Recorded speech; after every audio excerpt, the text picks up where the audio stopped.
అది మాంసపు ముద్దగా మారిపోద్దట. ఏం వెరైటీ అండి ఆయన. ఊపిరి వదిలితే చాలు మాంసపు ముద్ద అయిపోద్ది. దేవుడైన యెహోవా నేలమంటితో నరుని నిర్మించి మట్టి మట్టి మట్టి మట్టి బొమ్మ. మీ ఊర్లో బోల్డ్ విగ్రహాలు చూశాను, ఉన్నాయా? నిలబెట్టున్నాయి. ముక్కు దగ్గరికి వెళ్ళి ఓదండి ఒకసారి, ఒక్కటి మాంసం అవుతుందేమో.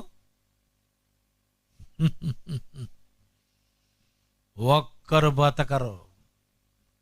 ఒక్కరి ఆ సిమెంట్తో ఆ ఇసుకతో చేయబడినటువంటి ఆ విగ్రహము మాంసపు ముద్దగా మీ తరం కాదు చేయడం, సైంటిస్ట్ తరం కూడా కాదు.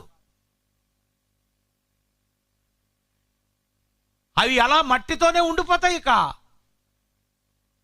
కానీ మట్టి శరీరంతో నేల మంటితో నరుని నిర్మించిన తరువాత ఆ మట్టి ఆకారము మాంసముగా మారాలి.